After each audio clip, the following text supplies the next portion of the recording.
guys, jumpa bersama saya di mata kuliah Sistem Informasi Manajemen. Perkenalkan, nama saya Devi Puspitasari, NPM 1811096. Program Studi Manajemen, Fakultas Ekonomi dan Bisnis, Universitas Batu Raja. Baiklah, di sini saya akan membahas materi tentang e-commerce. Sebelum kita membahas materinya lebih dalam, kita harus mengetahui terlebih dahulu, apa sih itu e-commerce? E-commerce adalah perdagangan secara elektronik yang dilakukan dengan memanfaatkan jaringan telekomunikasi, terutama internet. Jenis-jenis e-commerce. Yang pertama, business to business. Yang kedua, business to customer. Yang ketiga, customer to customer. Yang keempat, customer to business. Business to business. Business to business meliputi semua jenis barang atau jasa yang dilakukan antara perusahaan. Contoh e-commerce ini adalah Busy. Yang kedua, business to customer.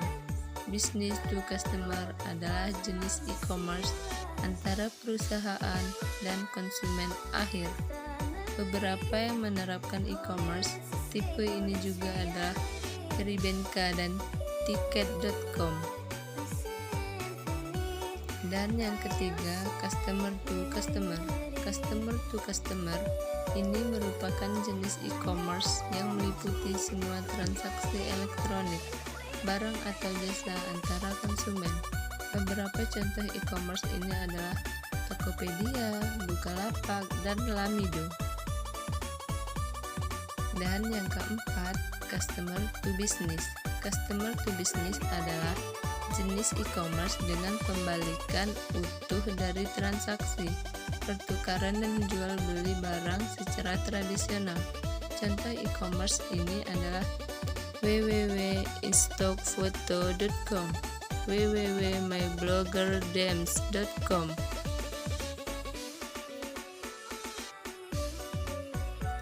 Contoh e-commerce: Amazon, Lazada, Blibli.com, Ribenka, Bukalapak, Alibaba, Traveloka, dan ada yang terakhir yaitu eBay.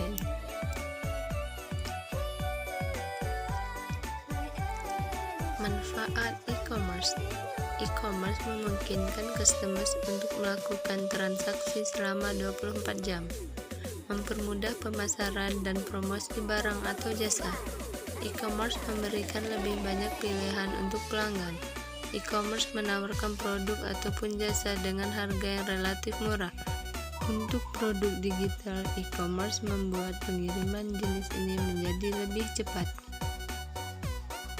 Keuntungan e-commerce: 1. Produser, pembeli atau penjualan menjadi lebih cepat dan mudah untuk melakukan pencarian barang. Kedua, membeli atau menjual dengan layanan 24 jam. 3. Lebih menjangkau kepada pelanggan. Kelemahan e-commerce. Yang pertama, segala jenis penipuan masih banyak tersebar. Yang kedua, pembeli tidak dapat melihat kondisi fisik pada barang. Ketiga, tidak adanya jaminan kualitas produk. Dan yang keempat, hacking atau peretasan pada sebuah situs. Perkembangan e-commerce. Perkembangan e-commerce di Indonesia tersendiri telah ada sejak tahun 1996. Sebagai perintis transaksi online, Indonesia sendiri telah bekerja sama dengan lembaga-lembaga yang membutuhkan e-commerce untuk melayani konsumen seperti PT Telkom dan Bank Internasional Indonesia. Thanks for your time.